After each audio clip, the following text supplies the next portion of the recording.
આજે આપણે એવા મહાન વ્યક્તિની વાત કરવાના છીએ, એવી શખ્સિયતની, એવી સેલિબ્રિટીની વાત કરવાના છીએ અને એ વ્યક્તિ છે અમિતાભ બચ્ચન. અમિતાભ બચ્ચન એક એવું નામ છે કે જે બોલિવૂડમાં મહાનાયક તરીકે ઓળખાય છે. અમિતાભ બચ્ચન ઓનલી ફોર મહાનાયક તરીકે નહીં, પણ એક સ્વસ્થ વ્યક્તિ તરીકેનું એક ઉત્તમ ઉદાહરણ છે. 83ની ઉંમરમાં પણ આપણે એમનો જુસ્સો, એમનો જોશ, એમનો ઉત્સાહ, એમની એનર્જી અને એમની ખુશી જોઈને આપણને નવાઈ લાગે છે. અને આપણને ઘણીવાર પ્રશ્ન થાય કે ખરેખર એની પાછળનું રહસ્ય શું હશે? તો તમને શું લાગે છે, એની પાછળનું રહસ્ય કોઈ જીન કે પછી કિસ્મત છે? ના, એની પાછળનું રહસ્ય જો કોઈ હોય તો એમણે પોતાના જીવનમાં અપનાવેલી કેટલીક આદતો, એમણે એમના રૂટીન જીવનમાં કેટલીક એવી આદતો છે કે જેને એમને રોજ વણી લીધી છે, એને ડિસિપ્લિન સાથે ફોલો કરી છે અને એ આદતો એમને ક્યારેય બોજરૂપ નથી લાગી, જેના કારણે એ આજે 83ની ઉંમરમાં પણ આપણને બધાને શરમાવે એટલું કામ કરે છે, એટલી એનર્જી એમની અંદર ભરેલી છે. અને એની પાછળનું રહસ્ય એ આદતો છે કે જે એમણે અપનાવી છે અને એ છે એમણે પૌષ્ટિક આહાર, યોગ, વ્યાયામ, નિયમિત ઊંઘ, આ બધી બાબતો પર ફોકસ કર્યું છે અને આ બાબતો ઉપર એમણે એટલું બધું સારી રીતે ધ્યાન રાખ્યું છે કે જેના કારણે તે આજે પણ આપણને શરમાવે તેવી એનર્જીથી ભરપૂર હોય છે. તો ખરેખર એમણે કઈ કઈ આદતો અપનાવી છે અને એમનું સ્વાસ્થ્ય વિશે શું કહેવું છે અને એમના પાછળનું રહસ્ય શું છે, એ બધા વિશે આજે આપણે વાત કરીએ. તો વિડીયોને એન્ડ સુધી જરૂરથી જોજો. જો તમે પણ એમની જેમ મોટી ઉંમરે હેલ્ધી, ફિટ અને ખુશ રહેવા માંગતા હો તો આ વિડીયો ખરેખર તમારા માટે છે. અમિતાભ બચ્ચનની આ ફિટનેસ પાછળનું જો કોઈ રહસ્ય હોય તો એ છે ઊંઘનું મહત્વ. એમને લાઈફમાં ઊંઘને ખૂબ જ મહત્વ આપ્યું છે. એમનું કહેવું છે કે પૂરા દિવસનો થાક અને સ્ટ્રેસ આ બધાને ઓછું કરવા માટે, હળવું કરવા માટે જો કોઈ મદદરૂપ થતું હોય તો એ ઊંઘ છે. અને એમનું એવું પણ કહેવું છે કે ઊંઘ એ આપણા સ્વાસ્થ્યની નીંવ છે અને એટલા માટે જ હંમેશા એમનો પ્રયત્ન હોય છે કે 6 થી 7 કલાકની ઊંઘ અવશ્ય લેવી અને બની શકે તો ટાઈમસર સૂઈ જવું અને ટાઈમસર ઉઠી જવું. એને હંમેશા તે વળગી રહેવાનો પ્રયત્ન કરતા હોય છે, કેમ કે પ્રોપર માત્રામાં આપણે ઊંઘ લઈએ છીએ તો આપણા શરીરમાંથી હોર્મોન્સ રિડ્યુસ થાય છે અને આપણે તરોતાજા રહીએ છીએ, આપણું બ્રેન હેલ્ધી બને છે, માનસિક થાક દૂર થઈ જાય છે અને સાથે સાથે આપણું ઇમ્યુન સિસ્ટમ પણ મજબૂત બને છે. બીજું એમનું કહેવું છે અને એમની લાઈફસ્ટાઈલમાં એમણે બીજી વસ્તુ જો અપનાવી હોય તો એ છે સાદું, સિમ્પલ અને પૌષ્ટિક ભોજન, પૌષ્ટિક આહાર.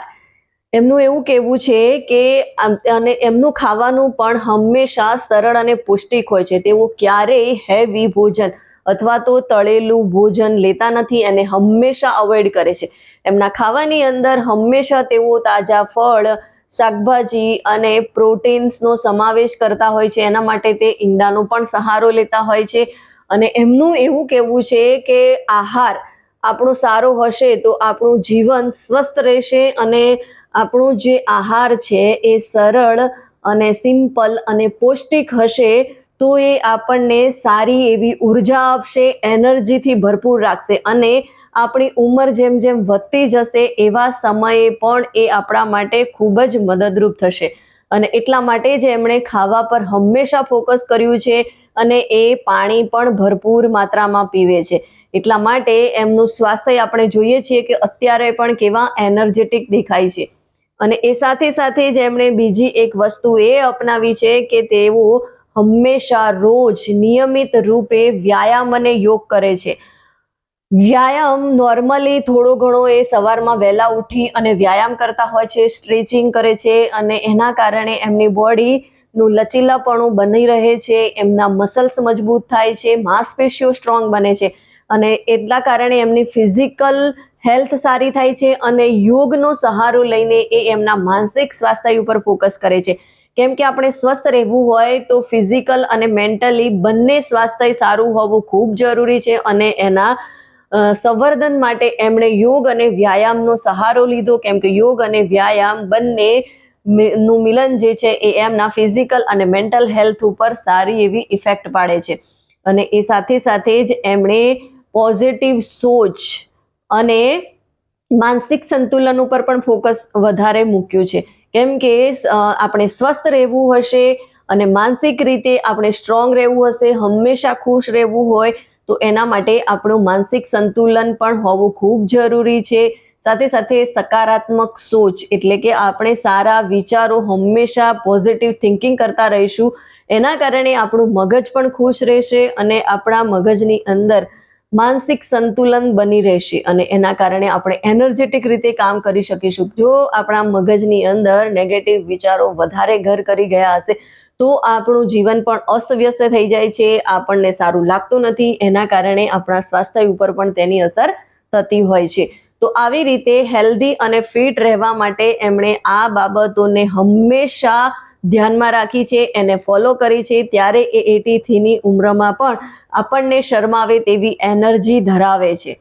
કેટલીક આદતો જે આપણને ઉંમરની સાથે સાથે તરોતાજા અને સ્વસ્થ બનાવી રાખે છે, જેમ કે જલ્દી ઉઠવું અને ઊંઘ ઉપર ફોકસ કરવું, વ્યાયામ અને યોગ કરવું, ધ્યાન કરવું, માનસિક સંતુલન બનાવી રાખવું અને સાથે સાથે સકારાત્મક સોચ. આ બધી જ બાબતો આપણા સ્વાસ્થ્ય ઉપર ઇફેક્ટ કરતી હોય છે. અને આ નાની નાની આદતોને અપનાવીને અમિતાભ બચ્ચને એ સાબિત કરી દીધું છે કે આપણે ઉંમર ગમે તે હોય, ઉંમરની સંખ્યા સાથે કોઈ મતલબ નથી. આ આદતો અપનાવીને આપણે 83ની ઉંમરમાં પણ સારી એવી એનર્જીથી જીવન જીવી શકીએ છીએ, સ્વસ્થ રહી શકીએ છીએ, ખુશ રહી શકીએ છીએ અને સારી રીતે વર્ક પણ કરી શકીએ છીએ. જો તમે પણ એમની જેમ એનર્જી, ફિટનેસથી અને સાથે સાથે ખુશ રહેવા માંગતા હો તો આપણે પણ આપણા જીવનમાં આવી કેટલીક આદતો અપનાવવી ખૂબ જરૂરી છે.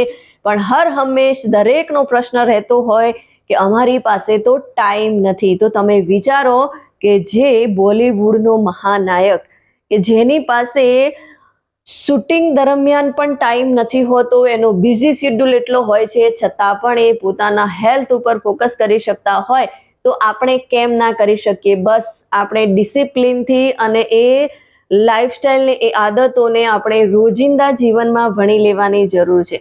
જો તમને આ આદતો અપનાવવામાં તકલીફ પડતી હોય, 2-3 દિવસ, અઠવાડિયું તમારાથી ફોલો થતું હોય અને પાછળથી ના થતું હોય તો એના માટે તમે એક હેલ્થ કોચ સાથે જોઈન થઈ શકો છો અને અમારા માસ્ટર જે ક્લાસ છે એની અંદર પણ તમે 3 દિવસનો ફ્રી ટ્રાયલ સેશન લઈ શકો છો, જ્યાં તમને જાણવા મળશે કે કઈ રીતે આપણે હેલ્ધી લાઈફસ્ટાઈલ અડોપ્ટ કરીને લોંગ સમય સુધી એનર્જેટિક અને ફિટ રહી શકીએ છીએ અને મેડિસિન ફ્રી લાઈફ જીવી શકીએ છીએ.